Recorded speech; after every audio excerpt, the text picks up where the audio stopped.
New Zealand is all set to start their Test match championship defense against India at Kanpur. The first test is scheduled to start on 25th of November.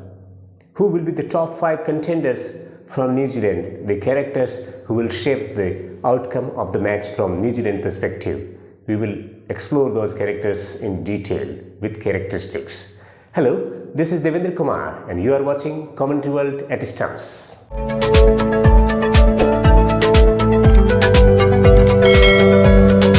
So New Zealand is all set to start defense of the Test match championship title, where they managed to beat India in the final in United Kingdom. After having a fantastic run in the ICC T20 World Cup in United Arab Emirates, they were beaten comprehensively by Indian cricket team in 3 T20 internationals at home. India is a very strong side normally, but not this time around. No Virat Kohli, no Rohit Sharma, and also they do not have the services of Mohammad Shami as a fast bowler and Jasprit Bumrah too. So it's going to be completely different Indian cricket team taking on the New Zealand team who will be at their full strength. Let's explore 5 important characters in the New Zealand side who could shape the outcome of the series. Kane Williamson.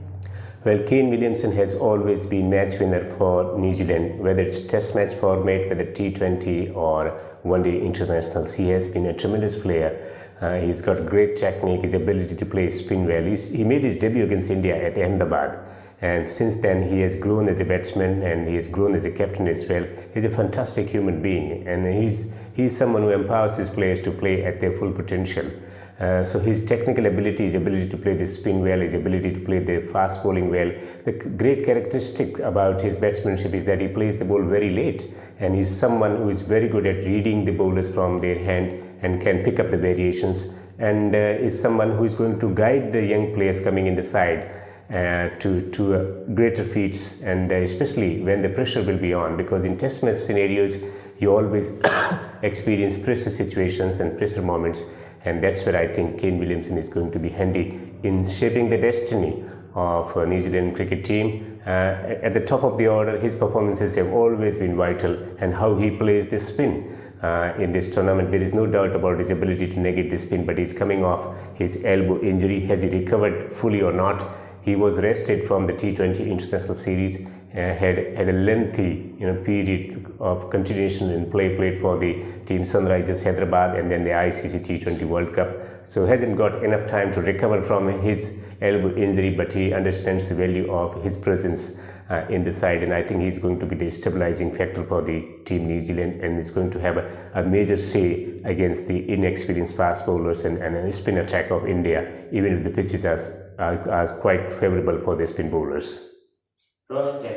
Ross Taylor is an experienced batsman for New Zealand, highest run getter in Test match format, and he particularly enjoys playing against India. He enjoys his ability to play big shots under pressure. His batting has improved a bit. He has become a cool, calm and collected character, and he made contribution 47 that he scored in the Test match championship final in England in crucial circumstances. He always scores runs in crucial circumstances, and that's why Ross Taylor, his experience of playing the spin well, will come handy. Also, he understands the Indian conditions better than most of the New Zealand batters, because he played a lot of cricket in the IPL. So he may not have played much cricket of late, but his contribution in Test match will be vital.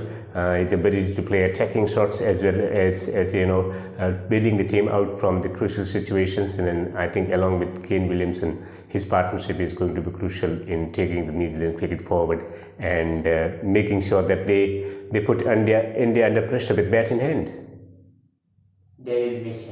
Daryl Mitchell has been drafted in the side after Devon Conway suffered that injury in ICC T20 World Cup when he was celebrating after hitting that shot against England, where he injured himself. Devon Conway was successful batsman up to that moment, and Daryl Mitchell has been drafted because of his ability to play attacking shots.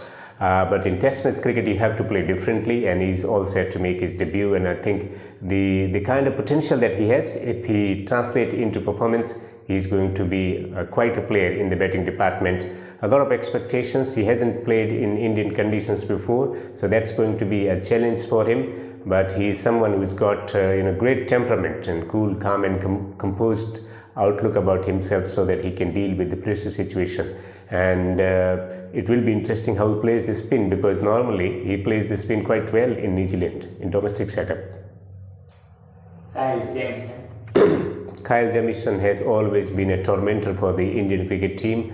In New Zealand also, when they played the test match series, he picked up a lot of wickets and also scored quite significant runs against the Indians. So he's someone who's going to add a lot of depth to the batting of the New Zealand, and at the same time his ability to hit the deck and get the ball to bounce, where he's going to get a lot of movement off the wicket as well, and extra bounce that he's been able to generate in the past.